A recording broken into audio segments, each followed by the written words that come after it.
All right, News Radio and 1450 KMMS in Bozeman, 1340 KPRK in Livingston, and online KMMSAM.com. 19 minutes after the hour, Tom Eaglehoff, your morning mayor. Eric Loberg from the planetarium is in the house, so we got other stuff going on. Yeah, I've heard on social media. Landing? I've heard on social media a couple times. There's people saying, "Oh, look, here's this new documentary." I don't know what it was on, if it's on HBO or Cinemax or something, and they say, "Look, Apollo didn't land; it was all faked again." And that's something I've always meant to bring in here and say talk about it a little bit. So yeah, we'll talk about did Apollo land, and I'll ask you. You've heard lots of these conspiracies, right? Well, I guess we should start where you were talking in the break, and that's the number I see throw out there a lot. Is they say 20% of people don't believe that we landed on the moon. So it's this big conspiracy, and that number in itself is kind of funny. You can look at that. There's a couple different studies that show it's 6%. And so when they say 20%, it's hard to say what did you ask to get that number. But true, yeah. But you still have questions about it. So you were saying some. What were ones that you've heard? Well, I've heard the 20% seems to be thrown out to me. I don't know that it's 20% don't believe it, but they question whether we did or not. And one of the reasons, I think, is when we look at where we are today, they used less computer power than our cell phone, way less. Yep. Something like the little watches, the calculator watches. I was going to say, that did all this guidance system and landed and took off and all of that with, what would fit on a floppy disk, I guess, back in the day, if you had one of those.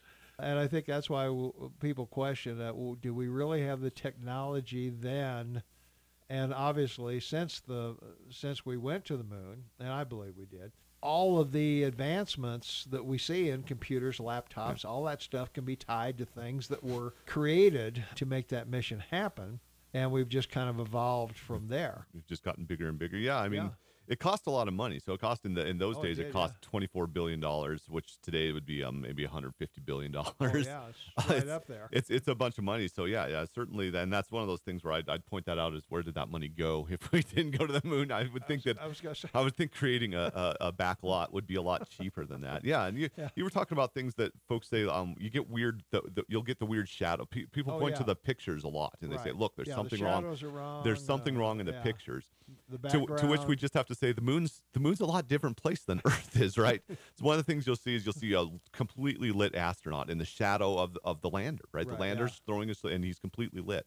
Well, the moon's really bright, and it has this weird backscatter. So if you throw a flashlight, if you took a flashlight to a dark moon and pointed it and hit the moon, it almost bounced straight back at you. So a lot of what's doing this is the moon itself is taking that light and bouncing it back at the astronauts. They kind of have glows around them in some of the pictures. Yeah. And you can see that yourself. You go outside on when you have dew on the grass and you get kind of a halo around your head. You get the sun between you and your head. Yeah, and that same thing's happening. Particles in the air. Yeah, the same thing's happening in the dust on there. So you get these weird dust spots around the astronauts. You'll get the shadows look like they're laying the wrong directions. Now the sun's really low. They go one of the questions is, people say, could they live in the heat? Well, they went in the early morning. Basically, the moon's days are a month long, right? So they went when the sun's really low. So some of it is your sun's really low, throwing weird things. Some of it is they're on hilly land, so when your rocks they're not going to throw parallel shadows. Some of it is, if you look at the angles, these shadows that folks are pointing out are different angles from way different close and far away. And you can do the same thing outside. You can go look at shadows close to you, shadows far away, and they won't be laying the exact same direction. They'll be funny. They'll point to the visors and say, look, the shadows are laying different again. Those visors are curved. So you just have to think about the physics of it. A lot of people point out the flag, right? The flag looks like it's waving, right? Yeah. Well, if you look at the full video when it actually is moving, it's because they shook it a bunch to make it stand out and then let it go. And so it's still wiggling. So there's no air, still wiggling a little. Yeah. It looks like it has that ripple in it because in Apollo 11, the first one that landed, it has the flag's mounted on a horizontal or a vertical pole, and then they have a horizontal pole that's supposed to hold it out, and it broke. So it's only halfway out there. That's why it has that ripple. Following missions loved how that looked, so they did the same thing. They only extended it halfway out to make it keep that ripple. It's not blown or anything. It's just the ripple. So they didn't put a little fan on it? No little fans. That's again. People have pointed out if you had a lot of money to produce this, Stanley Kubrick or anybody produced this, you think he could have done a second take and turned off the fan or something, right?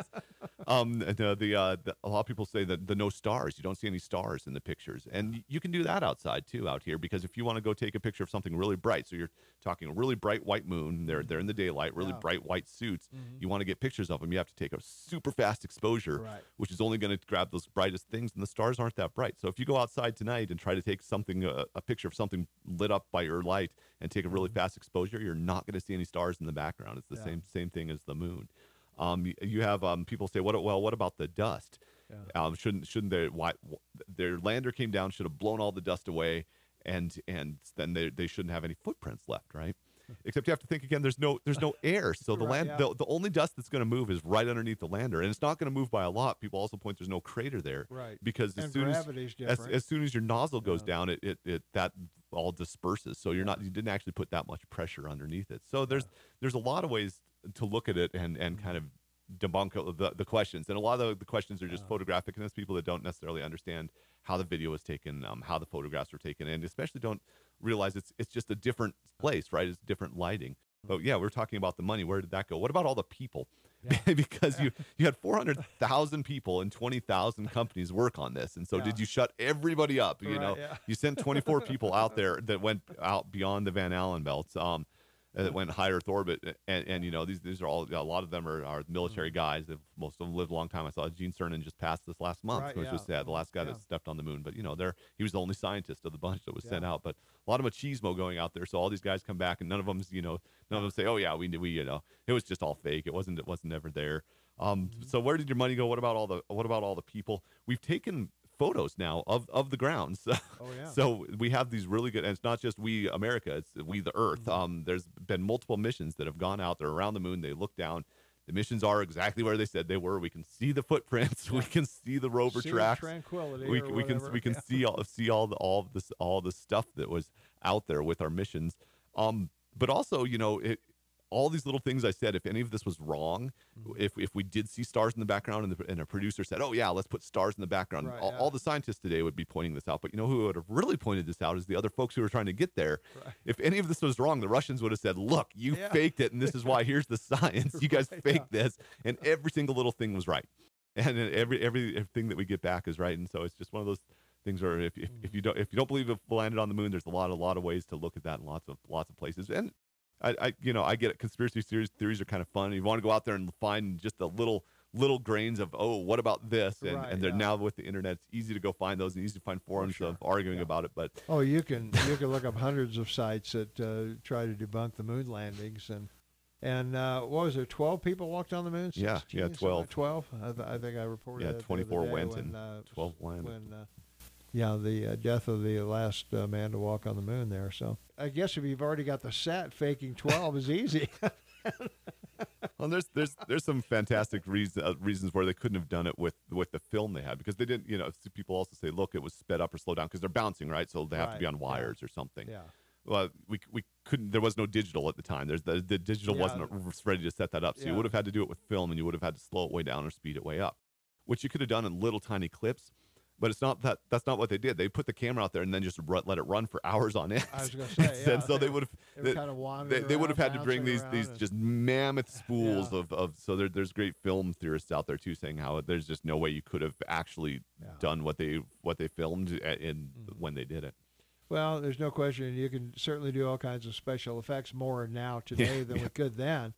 But still in all, there were special effects back in the day, but they were pretty rudimentary compared to what we do now with the movies. But, at the beginning of your technology point, I think you're saying it is interesting why haven't we gone back? It's everything's been, now we got all this. We have all this better technology, and we have no rockets right now that could launch anybody to the moon. Today, if we said let's send somebody tomorrow, there's no rocket on Earth that is big enough to launch a person gonna get out to the we got to get out far enough out to get out. So we have things.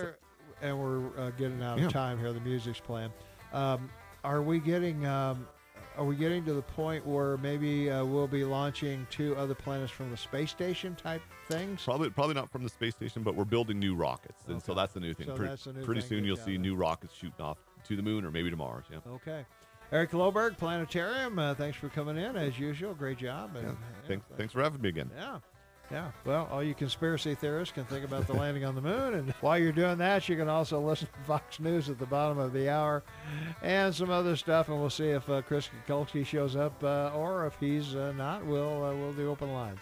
News Radio on 1450 KMMS in Bozeman, 1340 KPRK, Livingston Online, KMMSAM.com. Back after this.